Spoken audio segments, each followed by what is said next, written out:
people are looking at their 401ks and they're down 30%, 40%, whatever they're down.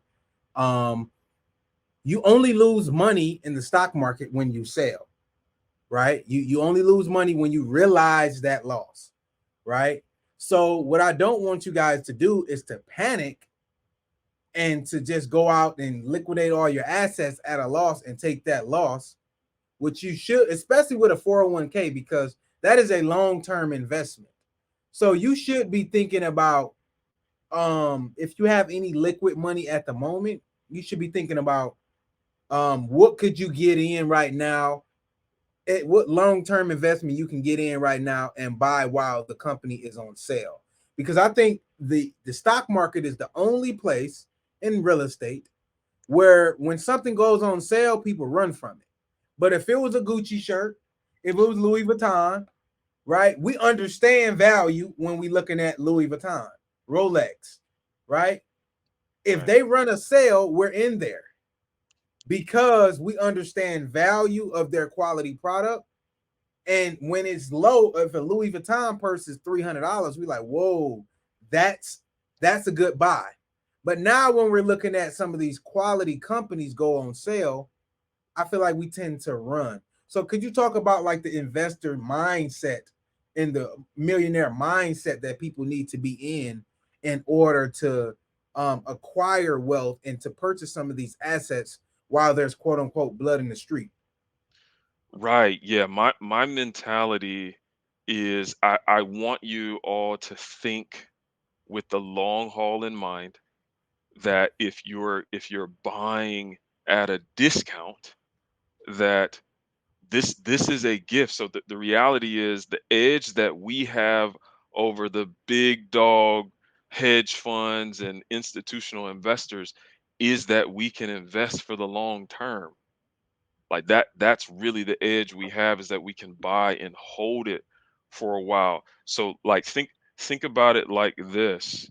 Um Imagine, because a lot of times we think about just what's the quick fast play. So there is a lady that plays tennis. I believe that she's the GOAT. It looks like she just hung it up. Serena Williams. Yes.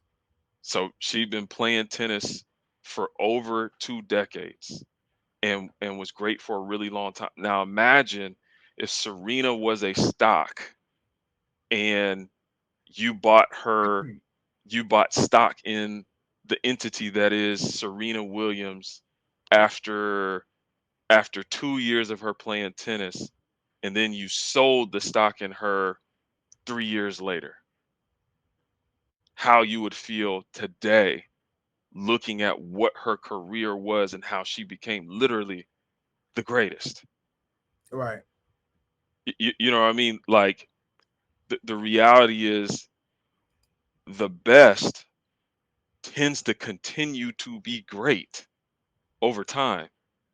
So I want us to get out of this mentality of, oh my goodness, in the short term, things are down, and say, man, let me look at it as an opportunity to actually get a little bit more for less money. Or if I've got the same amount of money that I can put towards it, whether it's a few $100s or maybe even a few thousand, whatever your setup is, that it goes further when the market is pulling down.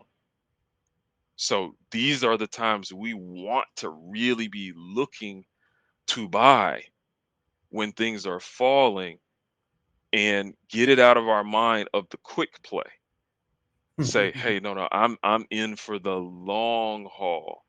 I want to buy Serena for the long haul. I mean, imagine buying Beyonce when she was with Destiny's Child. Like, she still was a star, Right. but then look what she's become over all of this time. That's the way I want us all to think about this, is okay, get out of our mind the quick play. You want generational wealth? Okay, let's look to hold it for a generation.